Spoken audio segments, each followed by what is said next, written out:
Joyeux anniversaire. À toi. Joyeux anniversaire. À toi. Oui, vous devinez quoi? Aujourd'hui, c'est l'anniversaire de Jean-Michel Trogneux. En d'autres termes, joyeux anniversaire, Brigitte Macron, première dame Brigitte Macron. Je suis tellement excitée de plonger là-dedans, de présenter au public qui est exactement Jean-Michel Trogneux, où il se trouve. Il est temps de commencer cette partie de la série. Alors, bienvenue de nouveau dans notre série Devenir Brigitte.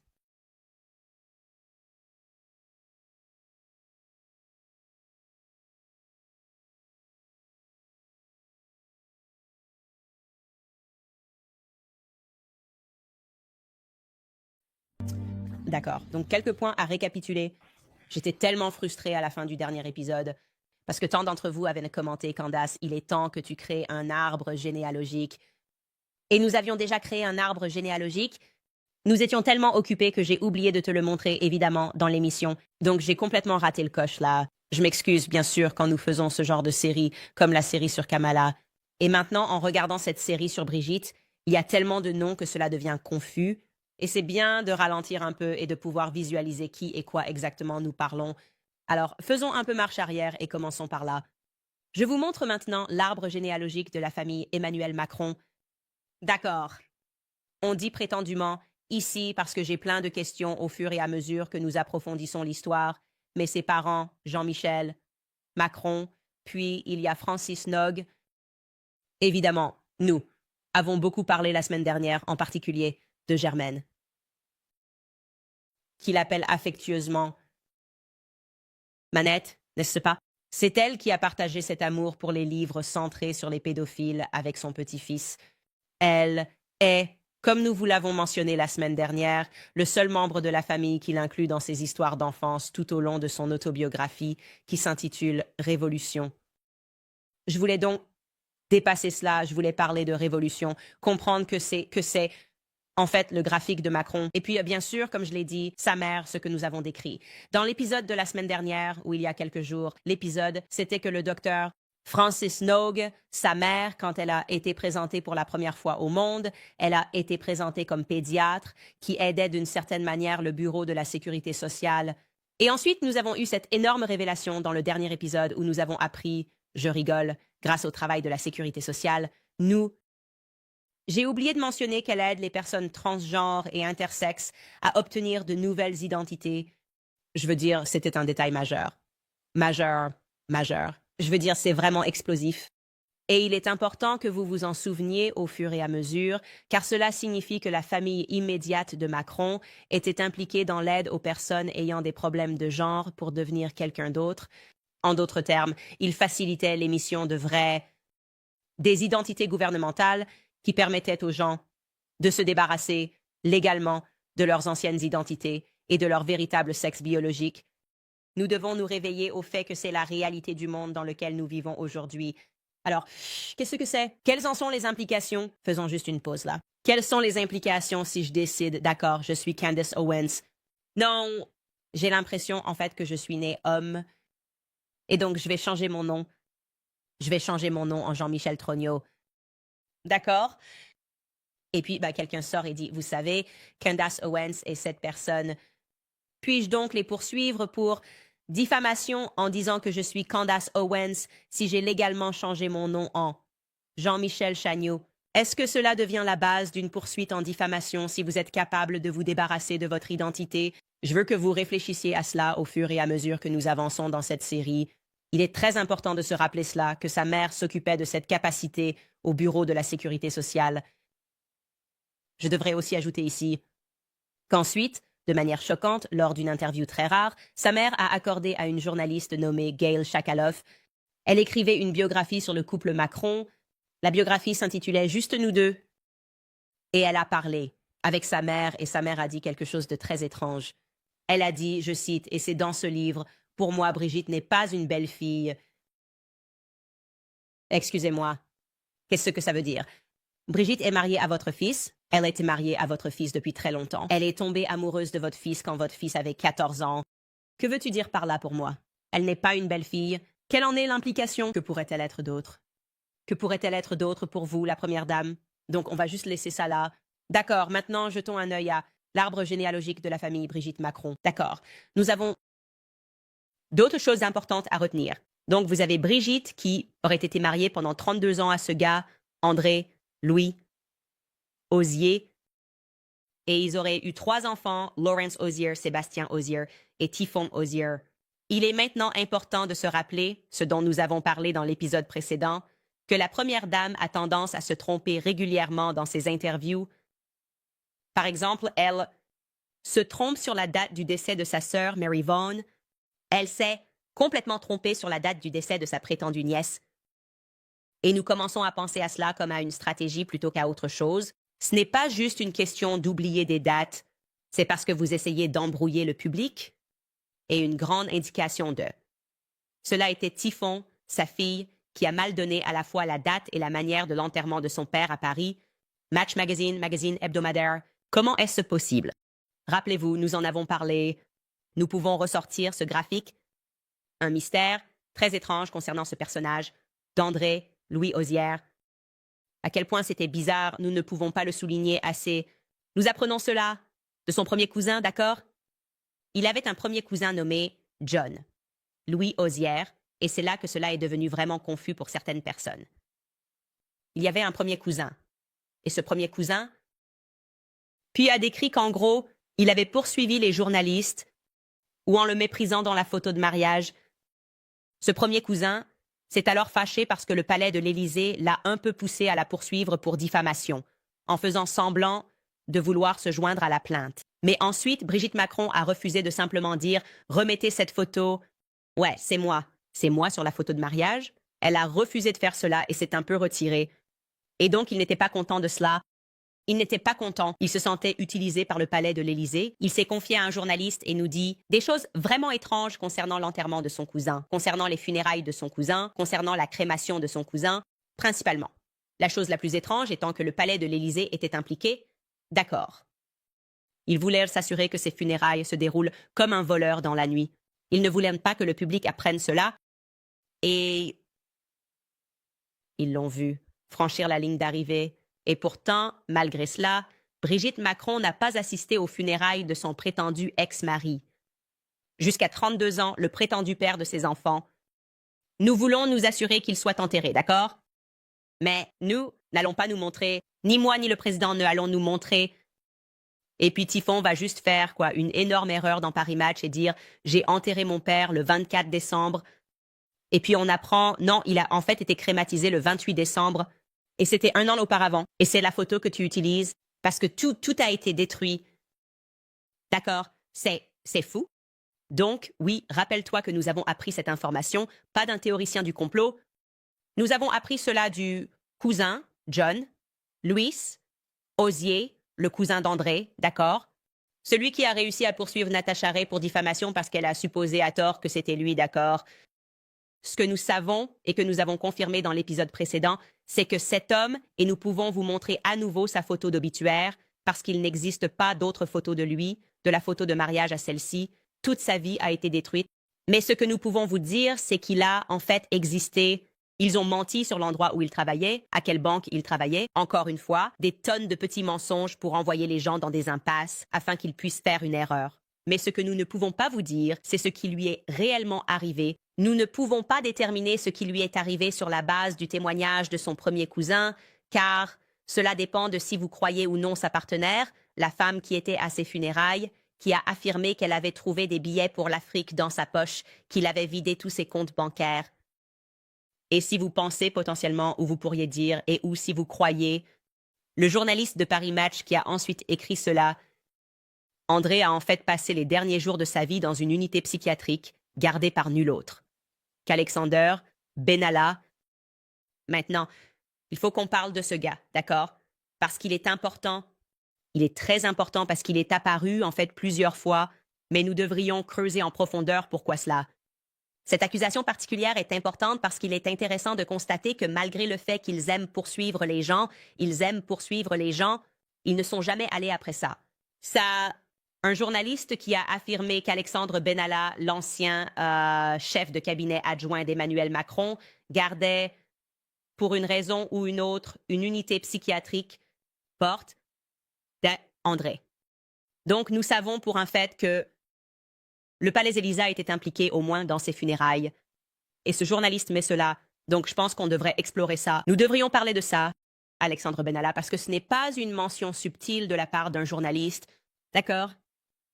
Nous avions d'abord mentionné Alexandre Benalla dans l'épisode d'introduction, quand nous vous avons parlé d'une sorte de, je ne sais pas comment le décrire, comme un syndicat, presque de pédophiles. Ce sont ces pédophiles accidentels autour desquels Emmanuel Macron se retrouve constamment. D'accord? Nous avons mentionné Olivier Duhamel. C'était l'homme qui a été accusé par sa belle-fille d'avoir molesté son frère jumeau quand il avait 13 ou 14 ans. Elle a écrit cela dans un livre. Et, au fait, comme le délai de prescription était écoulé, il n'a jamais été traduit en justice. Mais il a admis que c'était vrai, qu'il avait en fait abusé sexuellement de son fils adolescent. Eh bien, l'une des choses qui l'a aidé, parce qu'il était si proche d'Emmanuel Macron, c'est qu'il l'a aidé quand il s'est retrouvé dans de beaux draps, sur ce qui est devenu connu en France sous le nom de Affaire Benalla, c'est-à-dire Alexandre Benalla, le directeur de cabinet adjoint. D'accord. Et maintenant, pour une raison ou une autre, comme je l'ai dit, nous n'en avons aucune idée. Pourquoi ce journaliste a mentionné, mais a dit qu'Alexandre Benalla gardait le service psychiatrique. Donc, je vais vous montrer à nouveau Alexandre Benalla pour que vous puissiez le garder en tête, malgré son extrême jeunesse. Je veux être clair. Il n'a aujourd'hui que 33 ans. Il a un CV professionnel plutôt remarquable. D'accord. Quand Emmanuel Macron se présentait à la présidence, Alexandre Benalla n'avait que 25 ans et il a servi le candidat en tant qu'agent de sécurité. Il était le responsable de sa sécurité, d'accord. Une fois qu'Emmanuel Macron a été élu, il a ensuite nommé Alexandre Benalla son directeur de cabinet adjoint, d'accord. Une position énorme.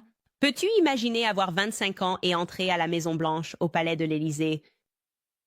On a ensuite découvert que ces deux-là avaient une relation incroyablement proche, si proche qu'Emmanuel l'a emmené en voyage de ski avec lui et sa famille, pas en tant que sécurité, mais comme si tu faisais partie de la famille lors d'un voyage de ski.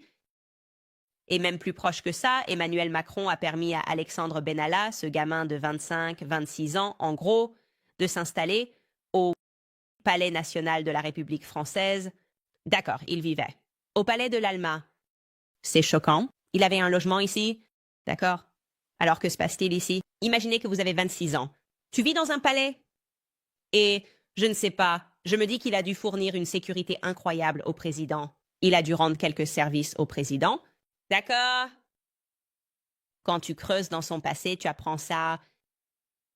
Quand Benalla avait 23 ans, il avait été accusé puis acquitté de violence contre une femme. D'accord. Dans la mesure où elle a dit qu'elle était devenue incapable de travailler. Mais comme je l'ai dit, il a été acquitté et ensuite il est devenu le responsable de l'équipe de sécurité d'Emmanuel Macron. Puis, quand Emmanuel Macron était président, un énorme scandale a éclaté qui est devenu connu sous le nom de l'affaire Benalla. En 2018, lorsque son directeur de cabinet adjoint a été surpris, sur caméra, déguisé en policier, en train de frapper des manifestants dans les rues de Paris. Je ne rigole pas. D'accord. Lamont, je t'ai dit, c'est comme le New York Times français a révélé l'histoire. Ils avaient des images de lui. C'était sans aucun doute Benalla, qui se faisait passer pour un policier et qui frappait un jeune manifestant dans la rue. Et ensuite, une deuxième vidéo est apparue, publiée sur Twitter, montrant Benalla attrapant une manifestante par le cou et l'entraînant. En fait, je vais demander à ma productrice Skylar si nous avons pu récupérer ces images. OK, super. Laissez-moi vous montrer quelques-unes de ces images. C'est juste pour vous faire comprendre ça. Ce que vous voyez, c'est un directeur de cabinet d'un président en train de frapper un manifestant. Il va entrer là-dedans en uniforme de police. C'est lui. Regardez ça.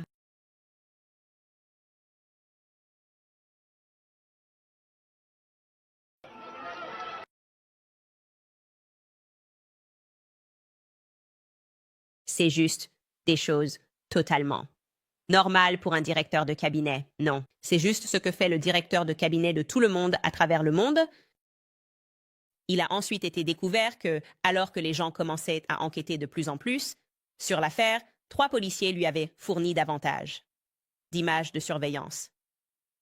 Alexandre Benalla, il lui fournissait des images de surveillance qui n'avaient pas encore été rendues publiques, lui permettant essentiellement de préparer sa défense, ce qui nous indique que, d'accord, ils ont des liens avec les policiers. Clairement, sinon, il n'aurait pas reçu l'uniforme à porter alors qu'il prétendait être un policier ce jour-là. À l'époque de cette attaque, le président Macron était en Australie. Il semblait incroyablement réticent à se séparer de son chef adjoint ou à parler de l'affaire de quelque manière que ce soit publiquement. En gros, c'est pourquoi, je suppose, il a appelé son ami faisable. Que devrais-je faire?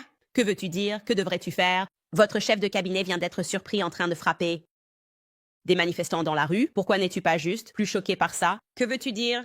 Que fais-tu? Et il semble qu'Emmanuel Macron ait pu être tellement préoccupé par cela qu'il a essayé d'aider Alexander. Alors pourquoi fais-je cette supposition? Encore une fois, c'est une supposition, pas un fait.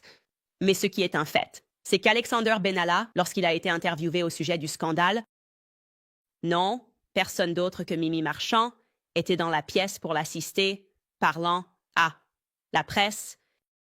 Amy Marchand, oui.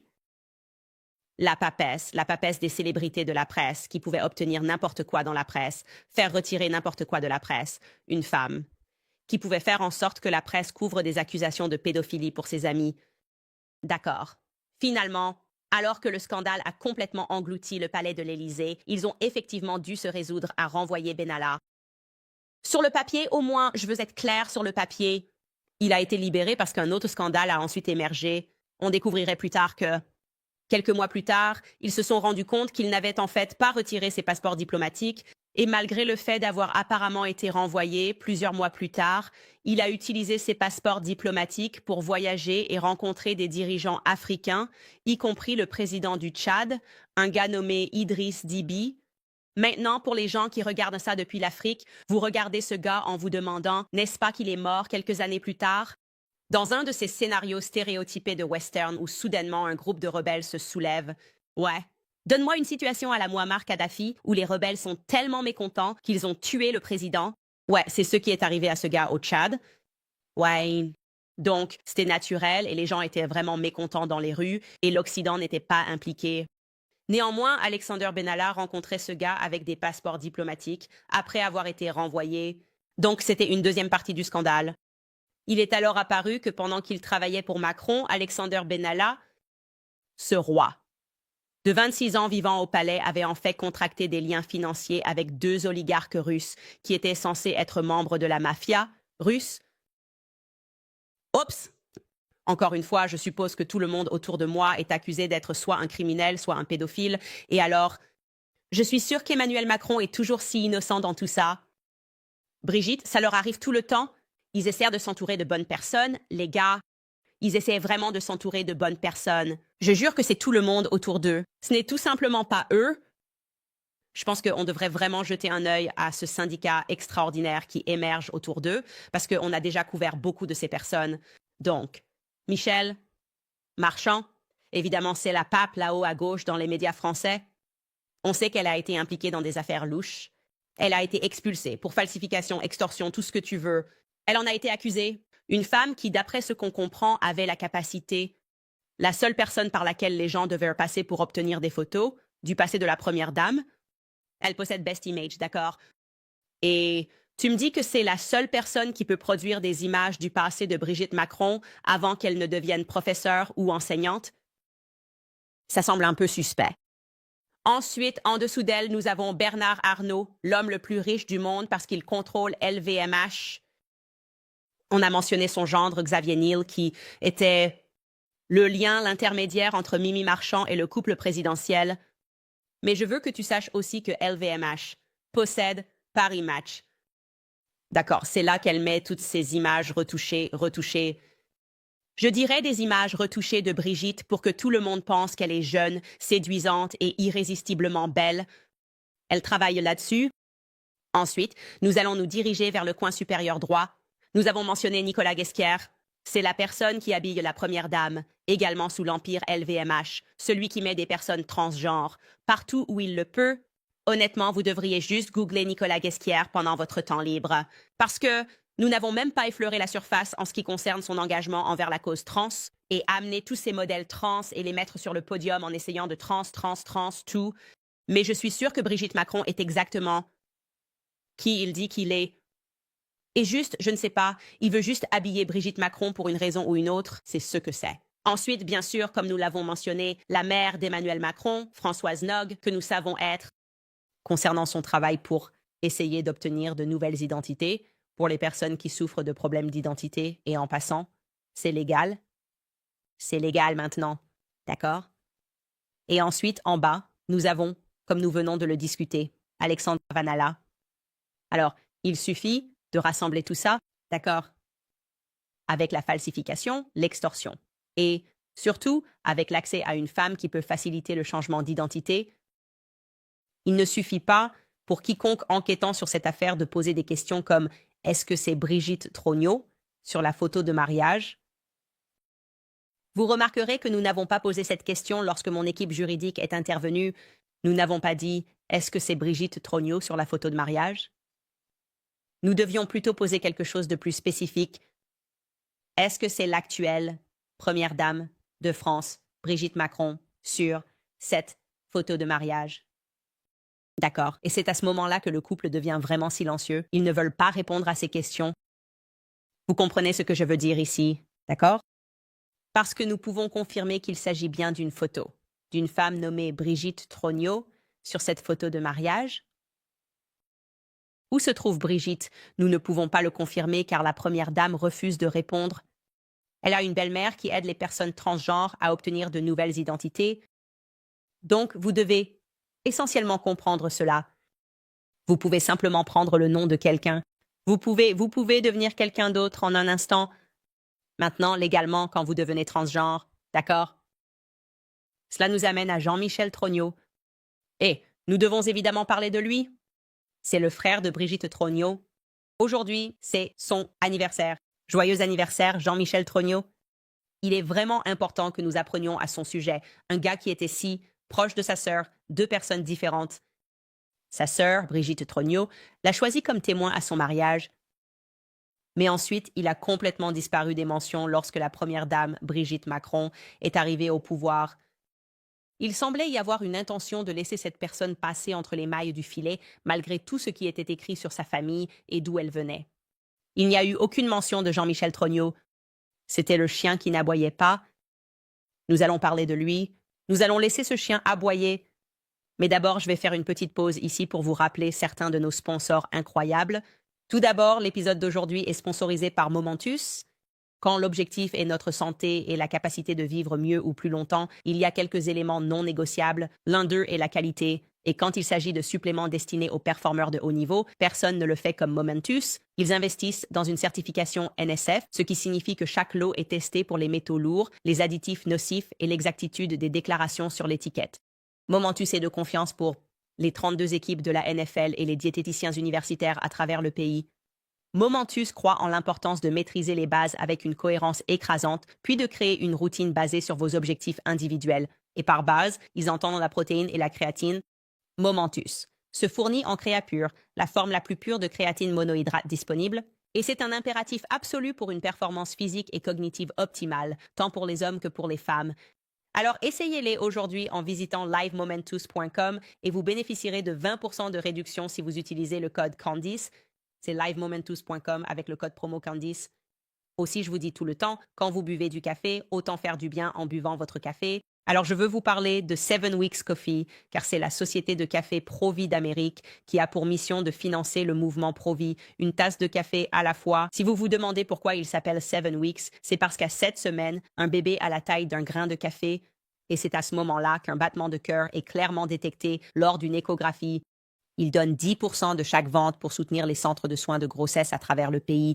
Ils ont récolté plus de 750 000 $ pour ces centres et ont sauvé des milliers de vies. Maintenant, je peux vous dire que le café est fantastique. Il est sans moisissure, sans pesticides, cultivé à l'ombre, à faible acidité et cultivé de manière biologique. Donc, il coche toutes les cases. Et en ce moment, lorsque vous vous abonnez à 7 Weeks Coffee, vous recevrez un pack de 2 de leurs nouveaux sachets de café à portions individuelles pour emporter votre café partout où la vie vous mène. Donc, que vous voyagiez, exploriez, vous pouvez facilement profiter d'une tasse de café riche et savoureuse en ajoutant de l'eau chaude. Laissez le sachet à emporter infusé pendant quelques minutes. Alors, allez sur 7weekscoffee.com et économisez 15% à vie lorsque vous vous abonnez.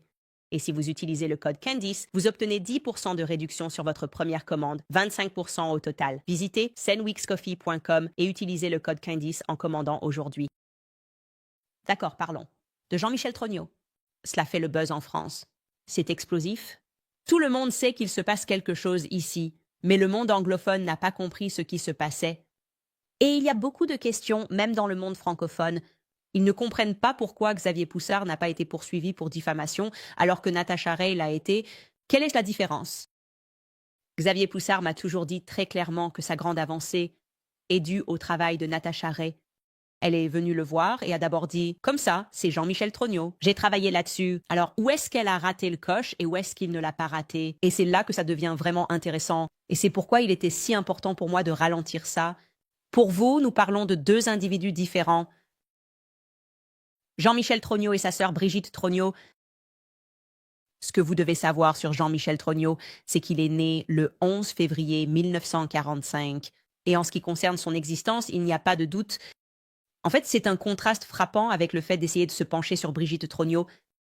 Contrairement à sa sœur, Brigitte Trognot, qui, comme son mari, semble avoir presque toutes les traces de son existence magiquement effacées, détruites. Vous ne pouvez pas mettre la main sur des documents, en fait.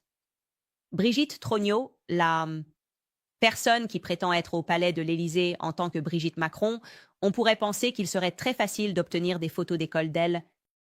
Vous ne pouvez pas les obtenir.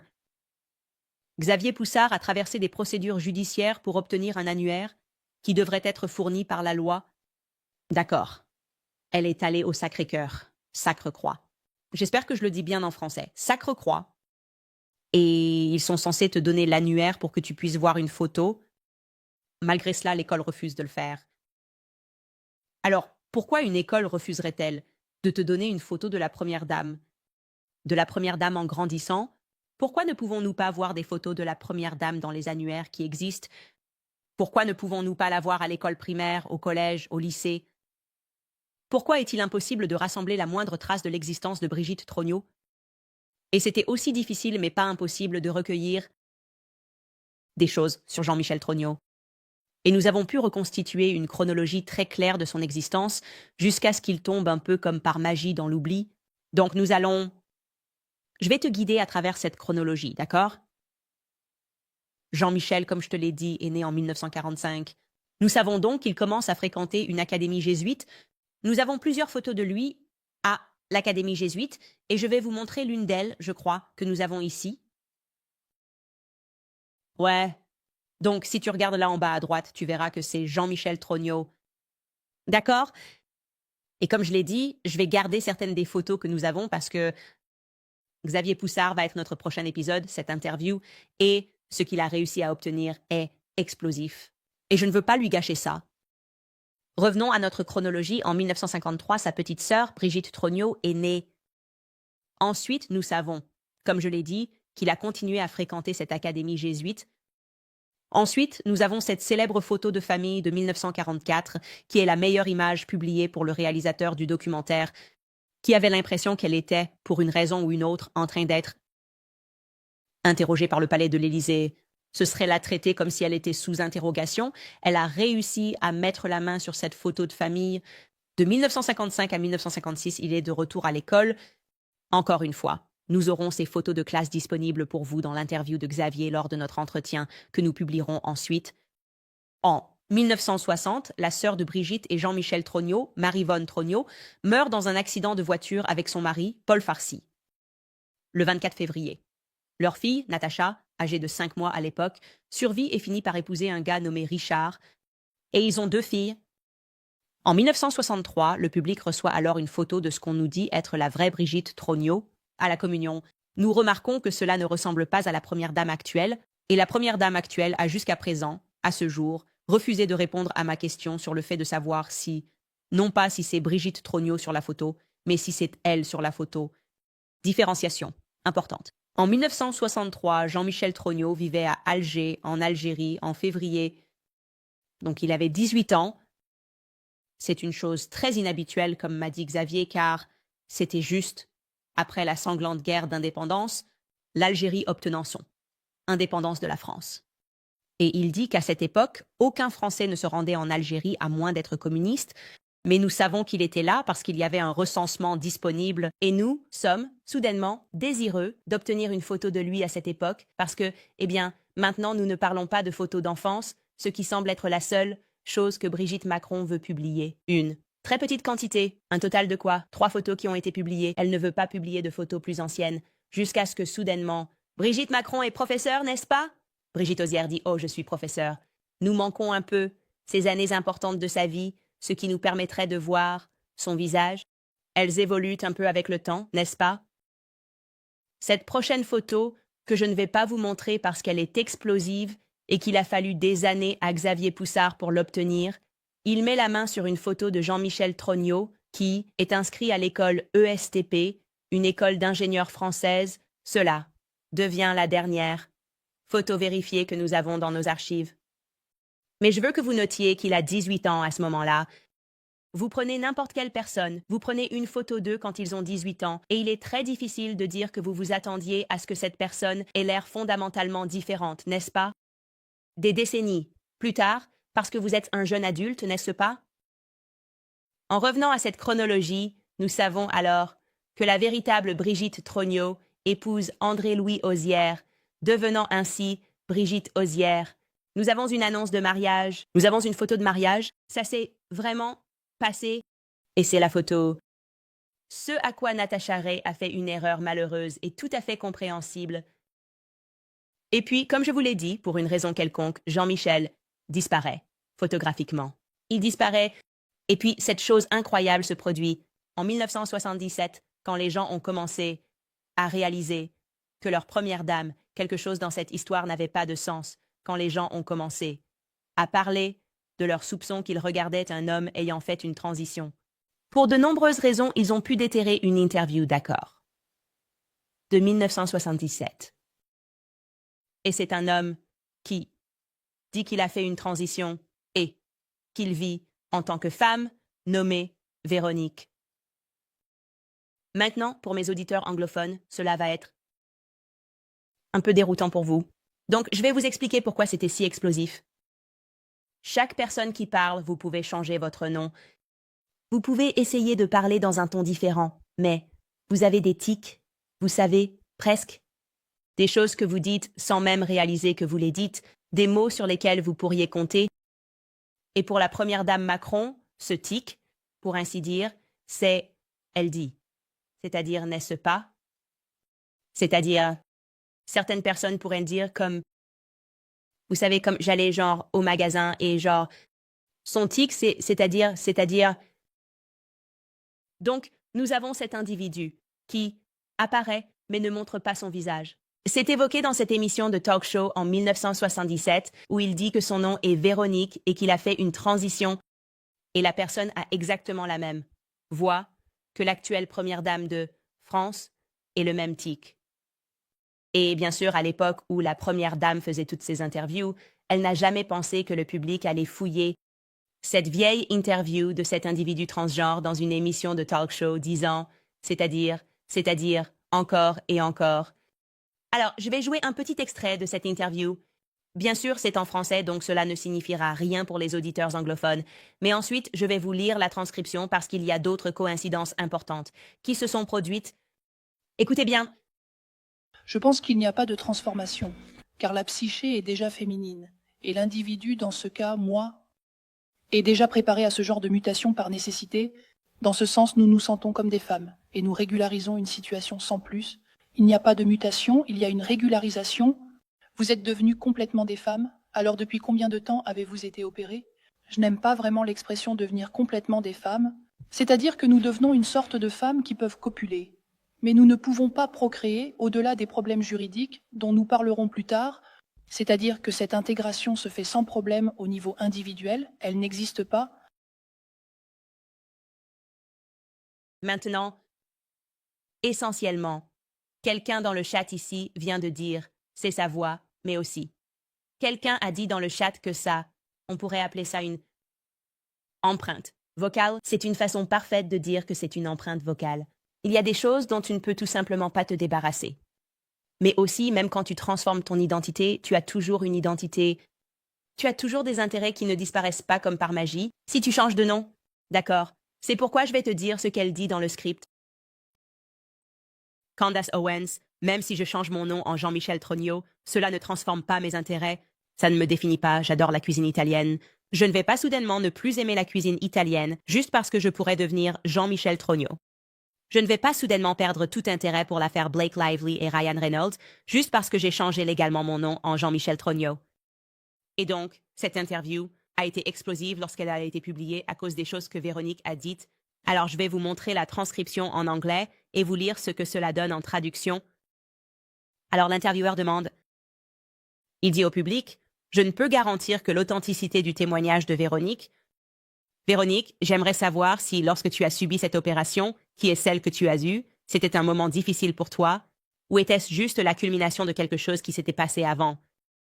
Véronique dit, je ne pense pas qu'il y ait une transformation parce que la psyché est déjà féminine, et l'individu, dans ce cas, moi, est déjà préparé à ce genre de mutation par nécessité, dans le sens où nous nous sentons comme des femmes, et nous normalisons simplement la situation. Il n'y a pas de transfert. Il y a une normalisation. L'intervieweur dit, donc, tu es complètement une femme. Il y a combien de temps que tu as subi l'opération? Fait intéressant, elle ne répond pas à cette partie de la question sur quand elle a subi l'opération, mais elle continue et dit, je n'aime pas vraiment les mots complètement. Une femme. En d'autres termes, nous devenons une sorte de femme qui peut copuler mais ne peut pas procréer, d'où les problèmes juridiques dont nous parlerons plus tard. En d'autres termes, l'intégration se passe bien. Au niveau individuel, elles n'existent que sur un plan social. D'accord? Donc, déjà, elle commence à parler de ce problème dont nous savons que la mère d'Emmanuel Macron va s'occuper, qui est en gros, d'accord, il y a ces problèmes juridiques avec qui nous nous identifions et qui nous savons que nous sommes des femmes. D'accord? Mais nous avons ces obstacles et barrières juridiques, et c'est pourquoi je m'interromps, en racontant mon histoire, parce que nous devons changer cela. Nous devons être capables de changer cela. L'intervieweur dit, tu as un emploi que nous n'allons pas révéler ici, disons simplement que c'est un emploi qui concerne le public. Véronique répond, c'est ça, je suis artisan, j'ai un contact régulier avec le public, je suis en contact étroit avec les clients, je n'ai pas de problème. J'avais l'habitude de le faire parce que j'avais un genre phénotypique, ce qui signifie une apparence ambiguë. Ils m'ont pris pour ce que je n'étais pas, un homosexuel. Ce qui n'était pas le cas, ni dans mon comportement, ni dans ma façon de penser. Mais malheureusement, cette image a entraîné une non-intégration. C'est partiellement coupé ici pour moi, mais ça dit non-intégration. Et en fait, j'ai normalisé une situation pour mon intégration. Et je vis très légalement et honorablement pour des raisons d'état civil. Il est possible de changer votre prénom. Pour un prénom ambigu, c'est très important car cela permet l'intégration ou la pseudo-intégration dans la société, dans le sens où il y a toujours des problèmes, mais ils peuvent être résolus administrativement, par accord mutuel, mais légalement, il n'y a pas de solution, contrairement à toute la législation étrangère, sauf la législation belge, qui est calquée sur la nôtre. L'intervieweur a ensuite demandé « Est-ce que tu sens que tu es maintenant complètement toi-même et que tu n'as plus de problème à t'identifier depuis ton opération ?» Véronique dit « Pour dire la vérité, je n'ai eu des problèmes d'identification qu'envers les autres, pas avec moi-même. Je me voyais comme ce que j'étais, une femme avec un corps qui ne lui appartenait pas. C'est très difficile à concevoir pour quelqu'un qui est à l'aise dans sa peau. J'utilise le terme à l'aise dans sa peau parce que c'est l'image typique, parce que je n'avais pas de problème, mais les gens ont créé des problèmes. Maintenant, je n'ai plus de problème. Pour dire la vérité, cette opération, c'est l'ablation de cet organe inutile dans notre cas, car il est à la fois inutilisable et non utilisé. Et l'intervieweur lui demande « Est-ce que tu vis seule ?» Véronique dit « Je ne suis avec personne, mais j'ai vécu avec une femme. » Et a conçu cette union, dans le style de George Sand et Chopin. Chopin était probablement une personne transsexuelle. Son style de mélodie, la façon dont il joue, rend cela assez clair. Je pense que l'image qui a été donnée de l'union Rimbaud-Verlon est une image déformée, caricaturale, qui ne correspond pas du tout. C'est très important, d'accord. Elle a ce tic de langage, c'est exactement comme celui de Brigitte McCrown. Si tu parlais français, tu comprendrais ça. Mais elle a aussi mentionné le compositeur musical Frédéric Chopin, ainsi que les poètes gays Paul Véronique et Arthur Rimbaud. Alors, pourquoi est-ce que c'est significatif? D'accord, eh bien ces poètes, ils étaient dans une relation homosexuelle. Tu sais, mais la violence, une relation très violente. Donc elle apparaît clairement comme quelqu'un de très éduqué. Ce n'est pas n'importe quelle personne. C'est quelqu'un qui a été éduqué dans les classiques, qui est dans cette émission. L'objectif est d'essayer de faire avancer la législation pour faciliter la sécurisation des identités des personnes trans. C'est bien le but de cette apparition, n'est-ce pas?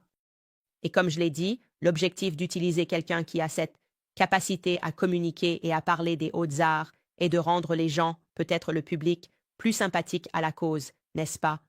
Elle dit « J'ai toujours été une femme », ce qui est drôle parce qu'en lisant ça, il y a aussi cette phrase qui résonne dans ma tête que Brigitte et Emmanuel m'ont écrit dans la première lettre juridique. Ils ont dit « Elle ne te doit aucune preuve qu'elle a toujours été et sera toujours une femme ». C'est une chose très étrange à écrire. C'est presque comme si je le croyais, et donc ça l'est. Et bien sûr, tu me dois une preuve. Tu vas dire que tu vas me poursuivre devant un tribunal du Tennessee. Tu me devras absolument une preuve si tu vas dire que je t'ai diffamé. Revenons à la mention de ces références classiques concernant Chopin. Le premier couple, lorsqu'il créait sa légende, dans le public, a affirmé avoir déplacé un piano au palais de l'Élysée parce qu'Emmanuel Macron, souvenez-vous, le virtuose, aimait jouer Chopin pour Brigitte et pour Brigitte seulement, donc c'est quelque chose qui compte pour le couple, d'accord? Concernant les poètes homosexuels qu'elle a mentionnés, Paul Verlaine et Rimbaud, Emmanuel Macron, en tant que président, a envisagé de les admettre. Tous les deux, dans le Panthéon, c'est là où ils enterrent tous ces héros français. Et cela a déclenché un énorme débat. Ces personnes devraient-elles, tout d'abord, l'un des amants a tiré sur l'autre et l'autre a dû purger une peine de prison? Serait-ce une bonne chose de les déplacer? Il allait les honorer en les enterrant dans cette structure significative, ce homosexuel. Ces poètes homosexuels et grands en les enterrant dans cette structure significative. Mais ce qui s'est finalement passé, c'est que la famille de Rimbaud a fermement rejeté cet honneur parce qu'il ne voulait pas que son héritage soit réduit à celui d'une icône gay. C'est donc incroyablement fascinant, n'est-ce pas? C'est incroyablement fascinant d'avoir cette personne, Véronique, qui dit et mentionne « Toutes les personnes que nous connaissons ont cette signification dans leur relation entre Emmanuel Macron et Brigitte. » Et elle a, après que quelqu'un a utilisé une analyse vocale par IA, ils ont dit que c'était 100% la même personne. Et, tu sais, je ne connais pas grand-chose à ces logiciels, mais qu'une personne vienne et déclare que c'est 100% la même personne, et que la seule différence est que la voix a vieilli tout en ayant les mêmes tics, c'est beaucoup de coïncidences. C'était majeur, quand cela s'est produit et quand cela a été révélé. Et puis, il y a d'autres choses intéressantes à retenir ici, d'accord?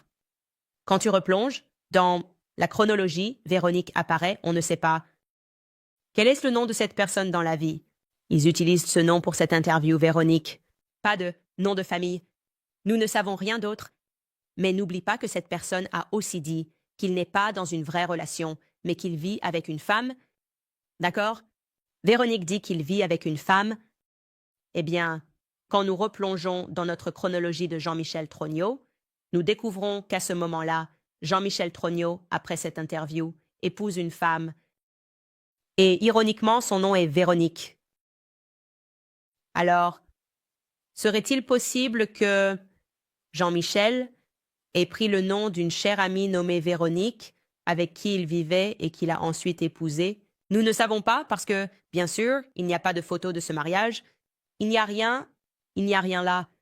Jean-Michel Trognot sur le papier se marie avec une femme nommée Véronique Drouin. D'accord? Et ensuite, ils ont un enfant. Ils ont un enfant en 1982 nommé John Jack. C'est le John Jack qui ressemble énormément à Emmanuel Macron.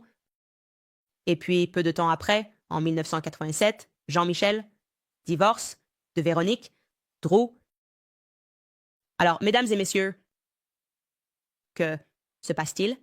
Sérieusement, c'est quoi ce qui se passe dans cette histoire? Que se passe-t-il? Comment avons-nous ces acteurs qui ne peuvent pas produire d'images de ces événements très pertinents qui se sont déroulés dans leur vie? Tu sais, où est John-Michel Trognot? Tu t'es marié avec une femme? Il n'y a pas de photo de ton jour de mariage? Non, tu as juste décidé de te jeter d'une falaise et d'arrêter d'être photographié? Au même moment où Brigitte Macron, la professeure, la maîtresse, est née, soudainement, plus de photographies pour vous. Que se passe-t-il ici? Pourquoi avons-nous une situation où les écoles, qui sont légalement tenues de publier des photos, je crois qu'en France, après 50 ans, toute personne peut obtenir n'importe quelle photo de quelqu'un qui était à l'école. Non, vous pouvez publier les photos. Pourquoi refuse-t-il? Pour publier des photos de celle qui était censée être la première dame, à l'école primaire, au collège et à l'université. Pourquoi ne pouvons-nous pas obtenir ces photos? Pourquoi les gens doivent-ils passer par les tribunaux et être manipulés pour obtenir ces photos?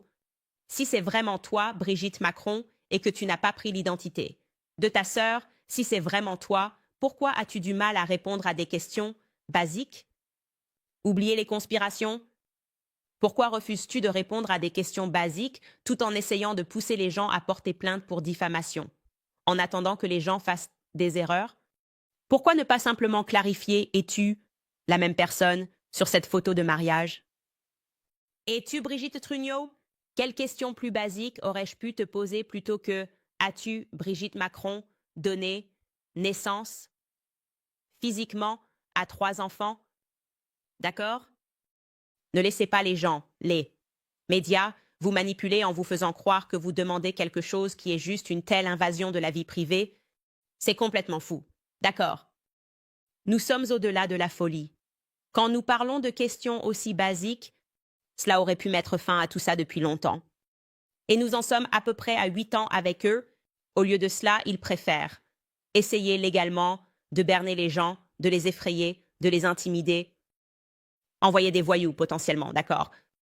Et quand nous regardons cette nébuleuse, quand nous regardons l'entourage et le casting de soutien d'Emmanuel Macron et de Brigitte Macron, te sens-tu à l'aise avec ce qui se passe ici? Est-ce que c'est tous les jours que tu as besoin de quelqu'un qui falsifie des documents autour de toi? Apparemment, Mimi Marchand, elle est encore en procès.